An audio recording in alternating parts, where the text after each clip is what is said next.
Hey, hockey fans, and welcome back to another edition of Puck My Life. Tonight, I am going to go over my Guelph Storm game experience that took place on February 16th. Now, you're probably asking yourself, Tyler, I was listening to the Glass Bones Hockey Podcast, and you said that you were going to be in Pennsylvania watching Penn State play Michigan that weekend. Why didn't you go over there? Well, here's the story. So, after I recorded that podcast and it went live, I had remembered that it's like, crap, the Mississauga Steelhead are going to be moving from Mississauga to Brampton. And I'm like, man, I really want to go see them. And so after that podcast aired, I was thinking about it. And if you haven't already, go over, check out Kyle and Matt, Glass Bones Hockey Podcast. They're on Instagram and Spotify. Check them out and let them know we sent you. But after that aired, I'm like, man, I really got to try to see if I can fit these guys in. And I looked over the schedule and trying to see if there was other teams that were close by to them that I could kind of pair up for a quick trip. And it really only worked out schedule-wise that I could go that weekend that I had planned to go to Penn State. And then on my way back home, I was going to stop in Toledo and watch the Toledo Cherokee. So unfortunately, I didn't get to go to Penn State and Toledo, but I was able to see some more of the OHL, which I've been wanting to do for a while, and just the way things have been working out, it just didn't happen. And if you've been following this journey for any time, you'll know that we don't always end up where we think we're going to end up. And at the end of the season, when I go over what my goals were from the beginning of the season to where they ended up being, it's completely different. Like, I was like looking at them the other day and I was like shocked. I'm like, man, I thought I would have knocked off more of these teams that I had on the three lists, which are must see, potential, and then the wish list. Like, man, I didn't do all that good this season, but you know, right now we're sitting at, I think it's 27 out of the 30. So we are right down to the end, and I'll talk about more later in the show of how I am going to get to that 30 mark that we had set up for the season. But before we do that, we're going to go over the Guelph Storm from the OHL game experience that I had on February 16th. So the Guelph Storm play at the Sleeman Center, located in Guelph, Ontario, which for me, from my area, 3 hours, 49 minutes, 225 miles, which really isn't all that bad. I mean, if you were to look at this map on the Ultimate Hockey map they have and just zoom in on this section, there is a lot of teams that would just fill up this entire map. So I'm actually, like I said earlier, I was kind of shocked in some of the ones I didn't get to end up hitting because some of those were in this area. So hopefully for next season, I can kind of focus a little bit more on this area and try to knock out more, but who knows? I mean, we really never know where we're going to end up. It's kind of nice to have a little bit of structure, but then things just kind of happen. You meet people, you go on different trips, you do this, you do that, and the season ends up in a way you never thought it was going to end up. All right, so this is the Sleeman Center. I wasn't really sure what to expect when I rolled up on this building. I try to, when I am getting ready to go on a new experience, I try to not do any like pre-research as far as like what the building looks like, what the arena inside looks like. I just try to go there and just experience it for the first time with a fresh set of eyes and just like laying my eyes on it for the first time, just getting the initial reaction. And I think this was a cool building. It definitely has a little bit more of a modern feel to it than some of the other barns that I've been to in Canada. And you'll see here in a second something that definitely makes it stand apart from some of the other ones. But here's the inside. I wasn't sure what to expect as far as like seating capacity. It looked like it had a decent amount of seats on the lower level. I thought it would have an upper bowl that was like more for general seating, but it's mostly the suites. So as you can see there's like the sweet little bar that has like that white strip on it, and then in front of that there's like 10 seats. So there's not really like a true upper bowl to it, but it seemed like it was a really good sized arena for the team that it hosts there, for them being part of the OHL. And then this is what I meant by something that I really didn't expect, was that it was attached to this shopping center. And as you can see, there's like a little bistro, has some seats out there. There was a decent amount of Storm fans hanging out there pregame, just kind of chilling, having a drink, whatever, just hanging out. There was a couple of these shops that were open, not many of them. Everything was, at that point, was kind of closing down. The only things that were open were things that serve food. Where that open sign was, that was like a sweet candy shop. I think he did fudge and stuff there as well. And I also think too that this part is definitely newer than the other part. If you know that for sure, just let me know in the comments. But yeah, I thought this was definitely interesting for a OHL team to be playing in a building that had this attached to it. All right, parking. So I ended up driving around the building about 2 times before I ended up settling on parking at the East Parkade.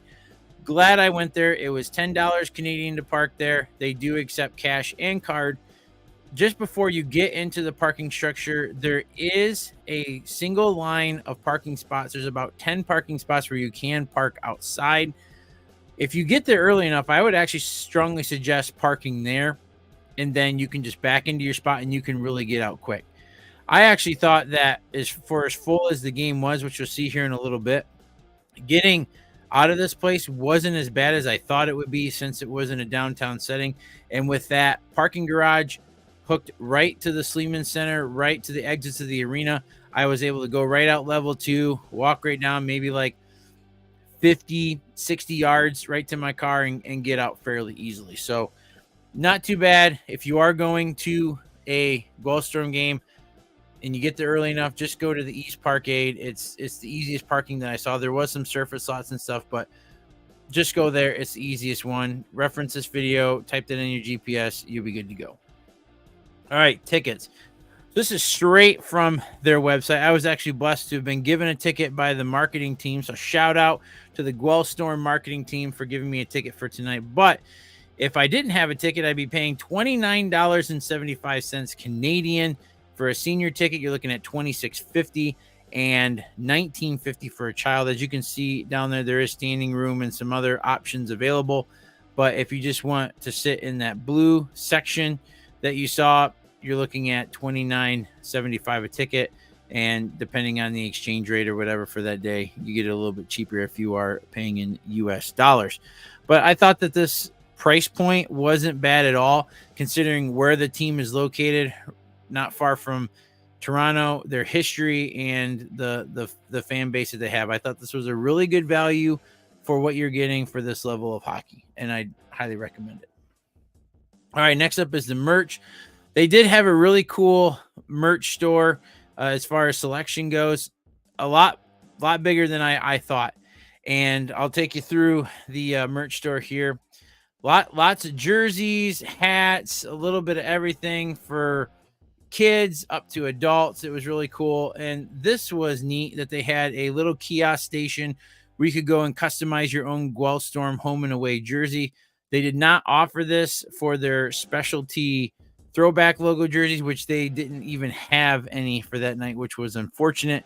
But that was kind of cool. I'm assuming that if you do purchase one of these, jerseys, I don't think that they'll have it ready for you by the end of the game. They'll probably either ship it to you or you'll have to come and pick it up later. Another thing that was really neat is that they had a collaboration with New Era hats. So they had the 950 throwback logo hat, the blue one, and then they had the 5950 standard logo fitted hat. Now, I'm more of a snapback hat fan than a fitted hat fan. Unfortunately, they did not have the regular Guelph Storm logo in a fitted hat. If they did, I probably would have picked that one up. I love both of these hats. I am kicking myself that I didn't pick one up. It was about $50 Canadian. It would have been a good souvenir. Great quality. on these new era hats. The embroidery and everything, the thread count was great. Some of the best hats I've seen in the OHL thus far. They did have some cheaper options if you didn't want to spend that much.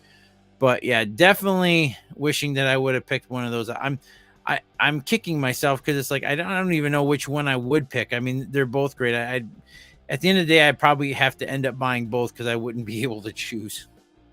Now, this was pretty sweet as well that they had, and I've seen this at a couple other arenas. Not many do this, but they had a puck for every single one of the CHL teams. Starting at the top shelf, you have the OHL, where those white pucks are. Those are actually autograph pucks. There's special pucks that they make that are just specifically for getting players' autographs. I think they're actually kind of a cool idea because sometimes, depending on what type of marker that the player has, it might not show up on a black puck, or this just ensures that you're going to get a nice signature on your puck, and it's specifically designed for that. The next shelf down, the very top row, you're looking at the pucks that they offer for their team. So you have the standard logo and then the throwback logo. The level below that, you have all of the WHL teams, and then the very bottom shelf, you have all the QMJHL teams. So somewhere along the line, I do plan on acquiring all of these pucks for the CHL. That would be a great feat to accomplish. Right now, I think I'm sitting at about 8 of the OHL, 1 WHL, and 1 Q. So I have a lot of work to do, but it's cool to see this in the arena team shop, and it's more motivation for me to keep going and realize what I'm up against and trying to accomplish that goal. So these are the 2 pucks that I came away with that night. They're about $8 a piece Canadian, which I thought was a really good price. So yeah, got the standard logo there, and then got the throwback Storm logo. They were wearing those jerseys for warm-ups. I was hoping they would wear them for the entire game, but they ended up switching to their regular home jerseys for that night. All right, concessions. So concessions was nothing special. If there is something that I was supposed to go and try, let me know in the comments. I didn't see anything that was really out of the ordinary. They did have quite a few booths that were going around. I thought it was kind of interesting. Some of their pricing, like what was the one I was looking at earlier? It's like for chips, it was $3.65. Cotton candy, $3.54, or like that combo there, $12.61. I'm like, why can't you just round it up or something? Like it just felt kind of weird. But prices, I mean, $5.50 for a slice of pizza. Got to consider too, this is Canadian pricing, so for us in the US, it is a little bit cheaper. So it seemed like it was pretty standard for this level of junior hockey. All right, atmosphere. So I'm going to play you guys just a quick short clip. If you want to see more of what it was like at the game, go over to the Instagram, follow it, and then you can see some more of the highlights from that. I'll tell you how you can find that here in just a little bit. But here is a clip of what it was like just after they scored a goal.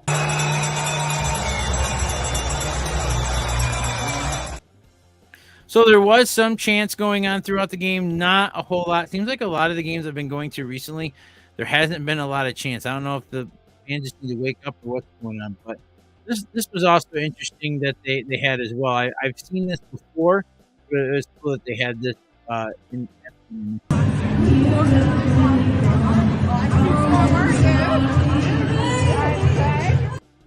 So this guy on like a makeshift framed Zamboni that's built on a 4-wheeler, and they would just strap 2 kids in the back with dummy steering wheels, and just he'll go out, do like a lap or 2 as the Zambonis are starting to come out. So that was kind of cool. I've seen other arenas, they do like a fan bony where they put a few fans in it, drive it around a few times. I've seen where there's like one where they converted it to a ship. That's the Milwaukee Admirals do that. So it's just kind of cool to see them do something different than just having the Zamboni guys come out and just do their thing, and then that's it. All right, so for puck score tonight, I gave them a 10 out of 10 for parking, 9 out of 10 for tickets, 10 for 10 for merch, a 6 for concessions, and an 8 for atmosphere, giving them an initial puck score of 43. And then for the wow slash X factor, I gave them a 1 out of 3. There wasn't really anything that blew me away. I just thought that overall it was just a solid experience. It wasn't anything that like was super out like far out there, but it just seemed like they were a franchise and an organization that's been around for a while. They know how to run things and run things efficiently. So I just thought it was solid all the way around. So I would definitely recommend, if you are in the Ontario area and you do have some time, or you are planning a hockey trip, go and check out the Guelph Storm. All right. And if you're not already following us on Instagram, you can go to the link below, follow us on Instagram.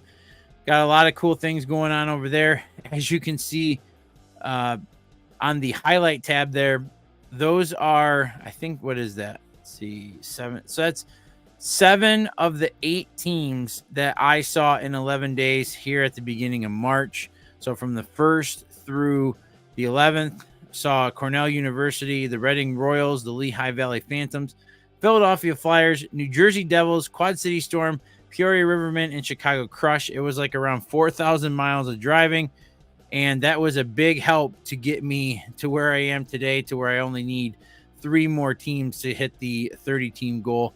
And the really cool part is I broke 70. So I have now been to 74 different arenas around the world that I have actually witnessed games in. And then if you look there in the corner for the Chicago Crush player, I did start uploading some of my still photos that I am doing. I got a new camera for that, so that's been a lot of fun. If you have any questions or comments about that, just drop them below or hit us up on Instagram. It would be greatly appreciated. You see the link tree there. You can go click on that. We have some podcast partners, other affiliate sponsorships. Go check all that out. If you have any questions, again, like I said, just let us know either below or message us on Instagram. And that about wraps it up for tonight. I did talk about earlier in the show that I was going to kind of let you guys know what I plan on doing to get to the 30-team goal for this season. And as of right now, the plan is to try to go and see the Gaylord Snow play at home before the season's over. And then also the Gibson Cup in April 11th and 12th for the Portage Lake Pioneers and the Calumet Wolverines. So that is a 2-day event. I've been invited to go up there by both teams. So I'm really looking forward to that. That's going to be fun. Hit Club Hockey might join us as well. Not sure about that. I still have yet to reach out to them on that, if that's actually going to happen. But I'm going up there regardless. For that, it's going to be, I think it's like an 8-hour drive from here. And I'm still in the state of Michigan. So it's looking to be a good week. So if I hit all that up, I will get to the 30 team goal for this season. And I just want to thank everybody who has supported me on this journey this season. Had some highs, had some lows, working through a few things. I think some of it's turned out for the better, and really looking forward to the rest of the season and already starting to get giddy for next season. I'm already starting to try to think about what I'm going to do. I have this big board next to me, and it's got like a lot of the leagues and how close some of the teams are. And I'm barely even hitting a lot of the teams that I should be hitting. And it's amazing. And we're looking to go overseas again. And there's just a lot of stuff going on. So make sure that you're subscribed to us, like this, share this, go over and check us out on Instagram. Enjoy the ride. This has been great. Thank you to everybody. We will see you in the next one, and we'll also see you at the rink. So, bye.